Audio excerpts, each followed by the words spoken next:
মহিলা বাতাসে ভিন্ন আর গাছে গাছে কচি পাতার গান আমাদের মনে করিয়ে দেয় বসন্ত আজ পূর্ণ যৌবনে। কিন্তু মন মাতানো বসন্তেও আমাদের শিক্ষার্থীদের কপালে একটি চিন্তার ভাঁজ, যখন সামনে এসে দাঁড়ায় সেই বিভীষিকাময় পরীক্ষা। একদমই ঠিক বলেছ, পরীক্ষা। এই একটি শব্দেই কত ভয়, কত টেনশন, কত রাজপালা, আর বইয়ের সাথে যুদ্ধ। বইয়ের সাথে যুদ্ধ তো আছে, তার উপর আবার কেউ বই হারিয়ে ফেলে, কেউ বা সিলেবাস শেষ করতে পারে না। আর এত কষ্টের পরও একটাই আক্ষেপ, এত পড়লাম, প্রশ্ন যদি কমন না পড়ে।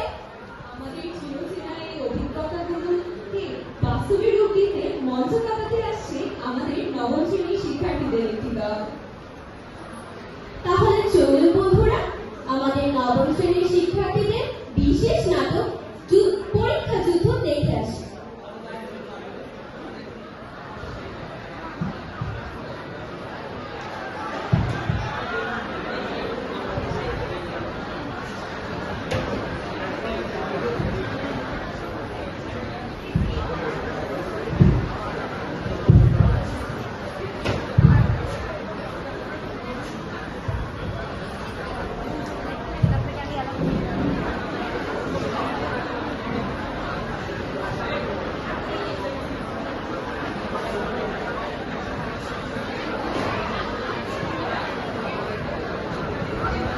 Attention please. থাম থাম। কালকে আমাদের পরীক্ষা, বিশাল সিলেবাস। আজকের মধ্যে চ্যাপ্টার 5 শেষ করতে না পারলে কালকের পরীক্ষায় আমরা সবাই ঘোরাঘুরি খাবো। আরে পিউ, তুই ঘুমাচ্ছিস কেন?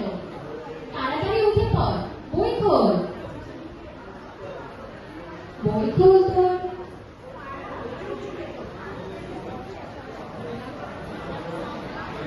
এই যে কারণ লিখা, এগুলো আসলে লিখা না, এগুলো হচ্ছে জাদুর মন্ত্র। এগুলো আমাকে আরামদায়ক ঘুম পাড়িয়ে দেয়, খুব শান্তি দেয়। তোর এই ঘুম। আরে তিথি কোথায়? What's up, boys? কেমন আছো?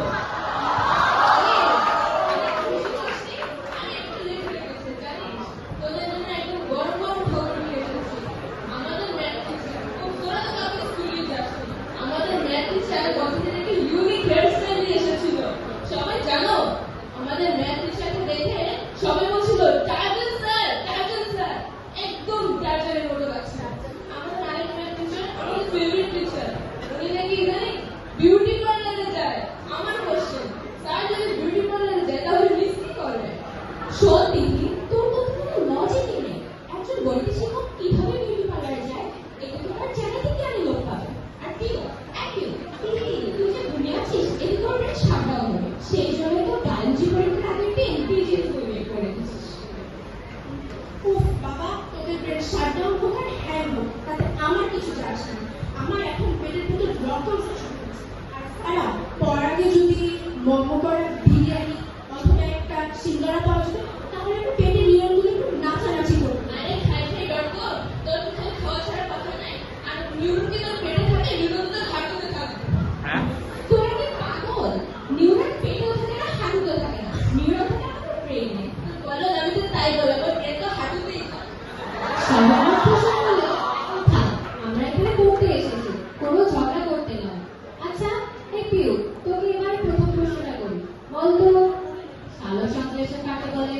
সালোকসংশ্লেষণ, সূর্যের আলো, গাছের পাতা সবুজ, গাছের পাতা সবুজ, বিছানার ৪৫, আর এই তিনটা রাসায়নিক বিক্রিয়াকে আরামদায়ক সালোকসংশ্লেষণ বলে। ওহ, আমি যে ডিস্টার্ব করছি, আমার ঘুমাতে দে। আরে ওকে ঘুমাতে তো, বাঙালির কি একটাই সমস্যা, ওর মতো থাকতে চাই থাকতে দেবে। আমার কথা শোন, কালকে একটা ব্যাড নিউজ আছে আমাদের জন্য। আমাদের কম মাস্টার বলেছে কালকের এক্সাম অনেক কঠিন হবে। এত অবাক হওয়ার কিছু নেই, এখনো কথা বাকি আছে। জানিস, আমাদের স্বাস্থ্যকর খাবার খেতে হবে, তাই প্রিন্সিপাল স্যার বলেছে কালকে থেকে আমাদের ক্যান্টিন বন্ধ হয়ে যাচ্ছে। কি ক্যান্টিন বন্ধ করে দিল? তবে কি আমি এখন বাতাস খেতে পেরেছিলাম? তারা শোক পালনের জন্য এখন আমি বড় একটা টিফিন প্রস্তুত করলাম। শোক নিতু, মানুষ বায়োলজি খালি অনেকদিন না খেয়ে থাকতে পারে, কিন্তু পরীক্ষার সিলেবাস শেষ না করে যদি আমরাই ফেল করি, তাহলে আমরাই বাসায় থাকতে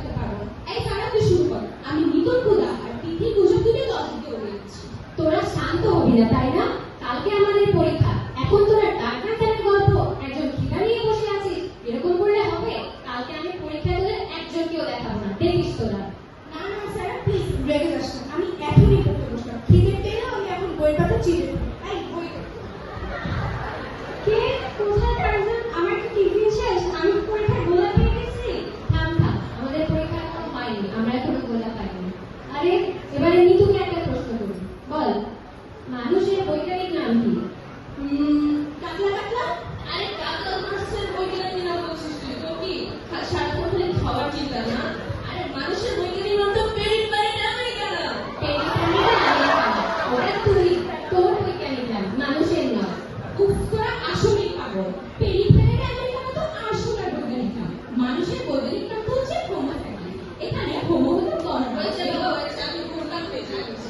এবার আমার কথা শোন। আরে একটু ভুল করে ফেলছি। কালকে আমাদের এক্সামের যদি সবাই পাস করতে পারি, সবার জন্য রয়েছে গিফট। আর তার থেকে বড় বিষয়, কালকে দেখলাম আমাদের অনেক অনেক সহজ হবে। সো